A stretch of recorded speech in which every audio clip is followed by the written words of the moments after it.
Welcome back on the Rice Unfiltered podcast. I am voice of your Rice Owls J.P. Heath from the nice confines of the Embassy Suites in downtown Knoxville, Tennessee. Podcast technology is amazing these days as Rice Owls have the 20th ranked Volunteers tonight as we record this. But you can check out the Rice Unfiltered podcast, Apple, Spotify, the Rice YouTube channel. Please like it on the Owls YouTube. Please subscribe. That helps the algorithm. And most of all, share it with a Rice friend and let us know what you think. We're almost through a full season of these. We want some feedback. Quick housekeeping. If you did not know, it was announced over the weekend that Rice is taking on North Texas at 6:30 coming up. So we want you out there. It'll be on national TV, 6:30 ESPNU. Of course, use the syncmygame.com feature to match up Nate, Jason, and I, and Walter, Nate, and I in the booth and all that fun stuff. But right now, Dunlevie family head football coach Scott Abell rested, refreshed after the bye week, I'm sure. Right, boss?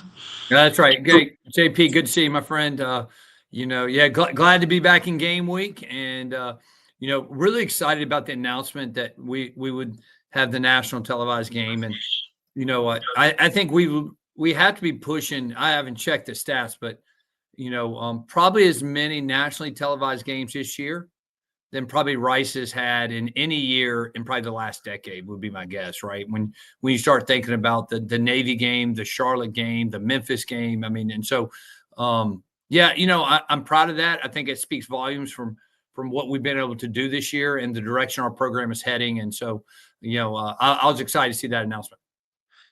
In 6 o'clock, the USF game announced. I didn't see the network designation, but that game time was announced. Hopefully, I'm not spilling too many beans there, boss man. But I think it's 6:30. And USF 6 or 7 maybe. That's going to be a national game too. 7 Eastern, I should say. 7 6 Eastern, Central, 6 Central. Is that what it was? Yeah. See, You're on top of it. Yeah, I'm just looking. This guy, I'm trying to get the right pointing here. This guy here has it down. Right. Does he have it down? Tell me about this bye week compared to the last. Obviously, a lot has happened since then, but how did you guys treat it? Manage things? Like last time you talked about being so well timed. What did you do to try to catch up and take a deep breath on this bye week? Well, the thing about bye week number 2, it's unusual. You don't always get 2 bye weeks in a season. And then on top of that, we had 2 bye weeks within a month. And so, we thought it was important to learn from our last bye week. What went well for us, right? How could we really mirror that? And then what are some things we can do differently? And so what we liked about our first bye week is that we thought we put a schedule together that really enabled us to get rested, get healthy, get our legs back, which was really important coming out of that, that long stretch that we came out at the beginning of the season. So we built a summer schedule because we thought that worked for our kids, just not physically, but mentally.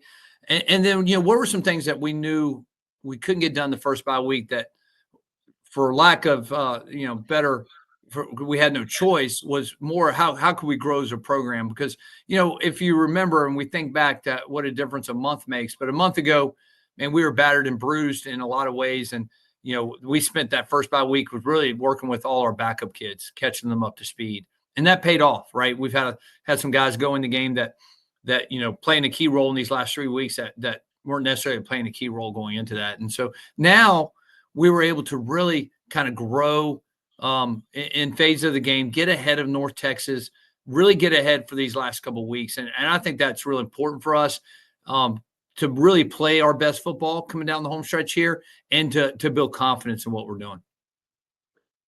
Times don't last, but tough people do. I meant to ask you this during our last one, but a welcome topic we were talking about the Gateway Project with Tommy, and it slipped past my notes here, but the team has built up this fortitude this season, Coach, and they've bounced back from each tough challenge. Now, a bye week isn't necessarily challenging, but just speak in a whole, what you've noticed from the mettle, the character of the guys that they've bounced back from their challenges this year, and probably a lot that us fans and media have no right to know about, but just the character of the guys. What have you seen? Well, I think what excites me the most is starting to define our culture, right? Which is really important. I want to be a program that hangs its hat on being tough, both physically and mentally, being able to be resilient and having the capability to work through tough times. And you said it just a minute ago, right? And you said it a little differently, but tough times don't last, tough people do. And I think that's so important when we talk about Rice football. Rice, when we take the field, we assume it's always going to be very difficult, right? We prepare to be resilient. We prepare for the tough times. And so I've been really proud to see how our guys have responded when they're faced with those times, how they've now reacted to correct and to get back on the positive side. And I think it's really a tribute to our coaching staff, to our leadership in our locker room about the direction that this program is certainly heading into. What does it mean that the end is? I think we touched on this some our last chat, but you got 2 games left, playing 2 very tough teams, and you have that shot of a clinching a bowl spot. What's that mean that's right in front of you here? Well, I'm excited that we have our goals in front of us. When the season started, I said we'd be disappointed if we weren't playing for an opportunity late November to go to a bowl game, and here we are. And we're playing 2 of the top teams in the conference. We're going to get some national televised coverage, and I think that speaks a whole lot about how far this program's come in a very short time, right? And we have a long ways to go, right? But I think what great opportunities to measure ourselves playing against the conference elite, as now we put hopefully a great ending to year 1 for us here. And tell us about some of the young guys. After the last bye week, you said, hey, a couple young guys pop, so-and-so and so-and-so.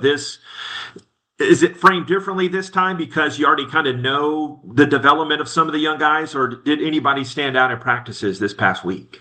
Well, I do think it plays a little bit different this time because we were forced to get so many young guys involved, right? But you've seen a guy like Tyvon Byers playing a more significant role, right, as this year's gone on. And he continues to really build confidence with us on what he's capable of doing inside the offense, which, you can never have enough of those guys who are playing in our system in the backfield, right? And guys like Peyton Matthews, who has continued to have to play a lot on the perimeter, right, as a freshman, and Keenan, they both are true freshmen playing out wide. And, in our system, they don't always get recognized for the little things, but they're doing a great job out there in perimeter blocking. They've been wide open a few times. We've missed them on a few opportunities, but those guys continue to grow in their capability inside our system and what we're able to really ask them to do. And then defensively, I think you're probably Todd Thames is a guy that jumps off at us, right? That he's played a significant role these last 2 or 3 weeks. He has grown immensely in the game plans, the system. Especially coming out of this bye week compared to last bye week. And, guys like Bays playing up front more and more, right? So you're seeing more and more young guys continue to make their presence known, on our program, in our program, and on our roster. So you got North Texas coming in. They get ranked for the first time since 1959. They're 22nd in the nation. Big picture, what have you seen from Coach Morris and kind of I guess I'll get into the offense in a little bit, but just big picture, what has shaped North Texas as you look at the scout of them? Well, what a fantastic job he's done, right? North Texas, and you just spoke to it, first time they've been ranked in 50 years plus, and that's credit to Coach Morris, his staff. They have done an unbelievable job, and it's a roadmap to an extent of what we're all trying to do. We're in this new world. We're all not playing on the same playing field. We don't all have the same advantages. And, North Texas has found a path forward for their program. And that's what a great compliment to them, their staff, and their administration. So, I look at this as for our program is, hey, they're where we want to be, right? And let's find out how close we are, and what a great opportunity for our program, and, they have a lot for us to be concerned about, right? I think they're incredibly dynamic offensively. I think defensively, they play a team. Let's rally to the football. Let's 11 hats pursuing. And they are very opportunistic, meaning, man, they have 24 takeaways on the year. And that they take advantage of those opportunities when offenses makes mistakes. They're ready to pounce on those mistakes and take advantage of them. And, so We got our hands full. We certainly have a lot that we got to be concerned about. But at the end of the day, it's always more about us. How do we execute? What are the things that are driving us in this important week of football? Speaking of, you've seen a little bit of up tempo this season, but Yeah. is North Texas, I mean, more spread than up tempo, spread and up tempo? And how does Maker figure into that? Because he's been a good wizard back there for them at QB.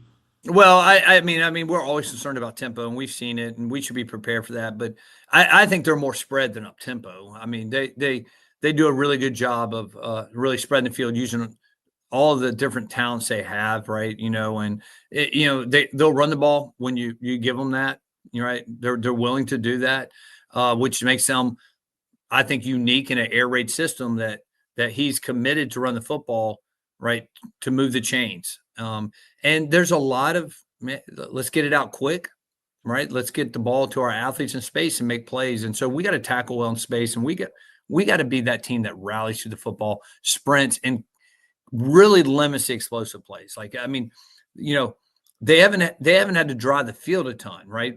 Because they're that explosive. To their credit, I'd really like to put them in a situation where they got to work for it, which is a lot easier said than done, right? So that will be our goal defensively. And then offensively, I mean, I think we can make their offense uncomfortable by sustaining drives. It was one of the key elements against UAB, right? It was a key element when you look at our wins, right? Whether we go all the way back to Louisiana or we go to UConn, when we've been able to sustain drives, whether we put points on the board or not, we flip the field. Really good things have happened for our program. And that really can make the other team's offense, when they're that explosive, uncomfortable. And I think we were able to do that to UConn at times. And last week at UAB, we had a 12-play drive, 11-play drive, a 19-play drive, all we got points on. And so that's easier said than done as well, because that means you got to get a lot of things right in a drive. But those are some goals for us. We got to control the line of scrimmage, control the tempo of the game, and our style of football, right, needs to take over like the characteristics of this game come Saturday night. And overlooked sometimes on the outside. I know you and your staff have paid attention to it, but the North Texas defense has been up among the best in the nation at forcing turnovers. How big is it that to flip it on the manage their defense on the other side of things to sustain those drives? You can't give it away to them, right? But they do a great job of forcing that, right? And then taking advantage when those opportunities happen. And so, I said it earlier in the podcast, I think that is one of their great strengths on defense. And we all want our defenses to be that. So now when we know that challenge, right? They forced, I think, 4 turnovers in the first half against UAB, right? Well, I mean, you're not giving yourself much chance there, offensively if you're turning the ball over like that. So we got to be very, very, conscientious of how we take care of the rock. We got to take care of the football. And if we can do that, then I think we can sustain drives and get our offense going. And that will be a key. And, I've been excited about the way really we've played since coming out of the bye week. We just need to continue to get better on that side of the football. I see so much growth from week to week offensively. And I just want us to continue to grow and focus on ourselves. And I think if we can do that, then I think it's in our control. Coach, thanks a lot. Be seeing you soon, and get that win here senior day. Oh, yeah, by the way, I should ask about the senior day, as you have another game next week against USF, but this will be a lot of the seniors' last home games. Even though it's your first season here, what's this senior class meant to you? Anything stand out? Well, your first senior class, that you shake their hand, you thank them for playing in your program, you think for being a part of the journey, is always special, right? So this is my first senior class here at Rice, and I'm honored that this group either stayed on board and said, "Hey, we want to be better, we want to grow the program with you, Coach Abell," or they decided they wanted to come on board from a transfer world and finish their career here. I'm always honored, and it's a blessing, right? That they have made that decision. So I'm so grateful for this group. Right. And I'm excited to thank them and send them out Saturday night. And I look forward for us playing really inspired football because of this group. Thanks for the time, Coach. We'll be talking to you soon. Thanks, JP. Appreciate it. Go Owls. Rice Fight, Dunlevie family and football coach Scott Abell. That wraps it up. Albeit a brief edition here of Rice Unfiltered. We got it done here on the road from a nice, cool Knoxville as Rice takes on number 20 Tennessee in hoops tonight. Make sure you stay tuned, like, share with a friend, and we'll be back with more. Have the broadcast coming up Saturday. This has been the Rice Unfiltered podcast.